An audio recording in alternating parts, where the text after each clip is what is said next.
No, the title is accurate. I would like to predict a major Civ 7 DLC, and I would like to do it on the record.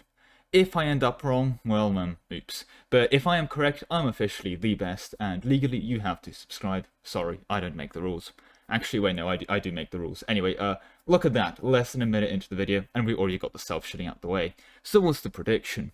Well, let's take a look at the current Civilization 7 ages. There are, quite famously, just 3 of them. We've simplified, for lack of a better word, all of the Civ 6 and Civ 5 ages down into just 3.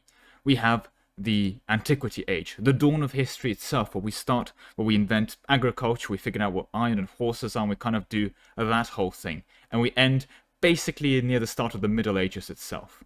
That is the end of the Antiquity Age. We figure out big bridges, we have the Roman Empire come and go. That's kind of the time period we're looking at with the Antiquity Age. And with the movement of the Exploration Age, we start to see the world emerge out of the Middle Ages towards the end of it. So we see the early Middle Ages with the Exploration Ages beginning, because we see a lot of the focuses on religion, and specifically monotheistic religions come out on top and do that whole thing. And we have the Age of Exploration itself, the 15th century onwards, time when Europe kind of goes out there and sees the whole new world and goes out and starts trading with China and does all the other things. They open up Japan, they go into the Philippines, they go figure out that Australia's a thing, the Age of Exploration itself. And that, of course, concludes into the 18th and 19th century as we enter the Industrial Revolution, as we see the machines of war and humanity really figure out this whole mass production thing and put it to use. And this modern age, for lack of a better word, ends with advanced flight. We see really advanced concepts like helicopters now instead of just normal planes going out there. We see advanced manufacturing techniques.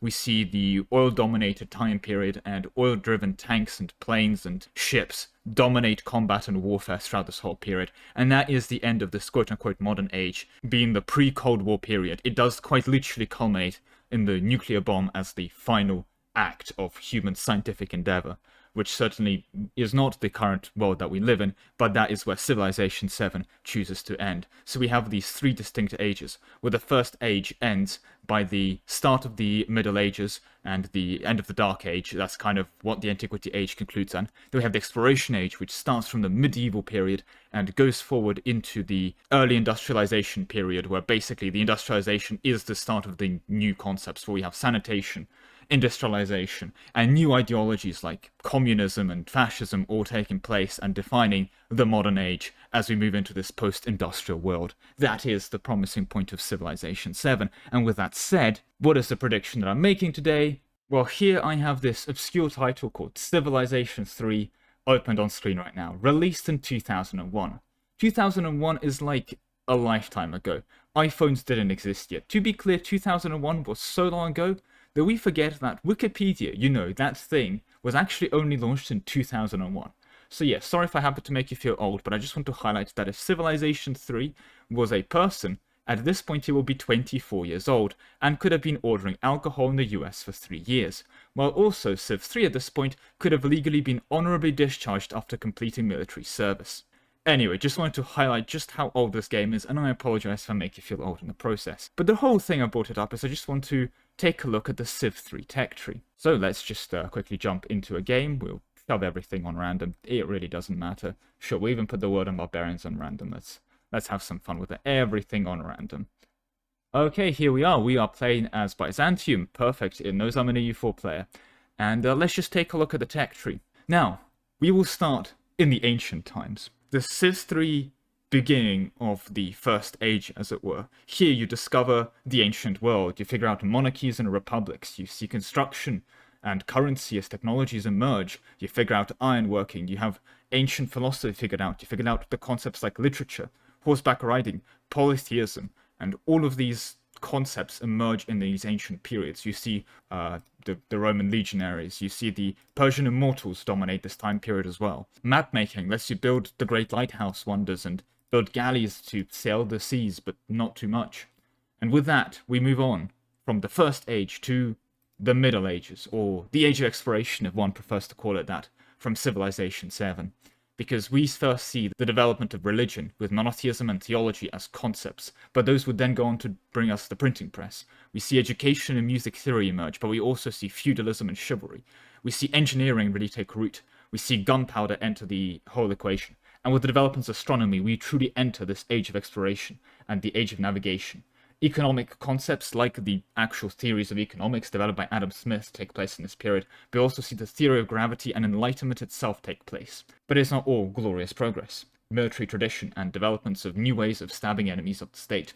And this world would then progress to the modern ages, or the industrial ages, if one is so inclined to call that. Because in the industrial ages, steam power and industrialization dominate the changing nature of our production and reality itself. Medicine and sanitation support massive populations not seen before, and new developments like electricity and the scientific method, further followed by things like the atomic theory and electronics, change the fundamental nature of how we operate as humanity. Corporations begin to be a real thing. Refining, steel and combustion, as well as other technological breakthroughs like replaceable parts lead to mass production and flight. And finally, the age ends with advanced flight like helicopter technologies taking place. New ideologies like nationalism, communism and fascism take root. And advanced concepts like Cold War espionage take place during this time period. Which is exactly what the Civ 7 final age is.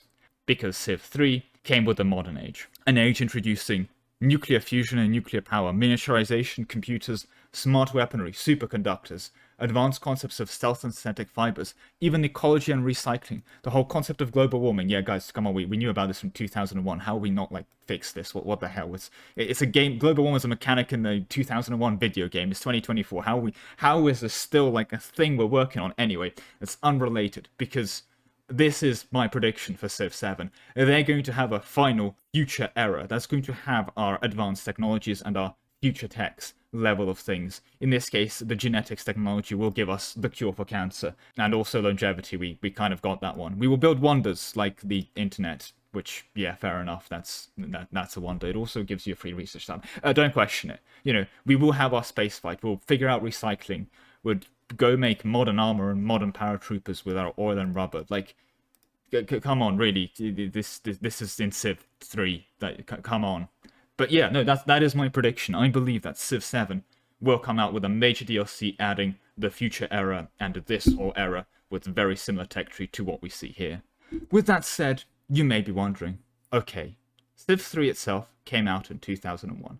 Civ 7 came out in 2025. How did we come full circle? Is this proof that nothing ever happens, actually? Is there truly no change? Has the entire Civilization series just been one big DLC for Civ 3 the whole time? In fact, is there no meaning, no truth, no fundamental change occurring at all? Some say the world ended in 2012 and we all laughed, but has anyone felt alive since then? Was Civ 3 truly the last time something actually happened? Was Civ 3 even the start? Did it not just continue from Civ 2, which continued from Civ 1, which was just a board game glorified? And a board game, what is a board game? What is a game? For the world is a stage and all the men and women merely players, and in this great game we play, we are merely pawns in this great game of civilization. So is civilization the universal truth? Is there a fundamental truth, or is it nested tooltips all the way down? And does meaning not demand a truth? For without a unified truth, without a unified meaning, without a unified reality itself, how does one even function? For the pursuit of happiness may be seen as a reason for life itself, but how can one pursue a concept when the reality of concepts themselves are questioned? And if concepts themselves are questionable, what of questioning itself? Is the very act of questioning not just another Sisyphean task, rolling our thoughts up the mountain of understanding, only to watch them tumble back down into confusion? Perhaps Sisyphus was happy, because he never had to question the boulder. The boulder simply was, like civilization simply is. But what is happiness if not another concept to be questioned? Are we all just Sisyphus, eternally buying new civilization games, eternally starting new campaigns, eternally pursuing that one more turn that never truly ends, only to roll back down into the valley and to start that new campaign? Is there escape, or is the act of escape itself forced upon us to attempt for all eternity? Is the attempt of escape itself even a conceptual reality, or is it just another tick on the never-ending to-do list of a life?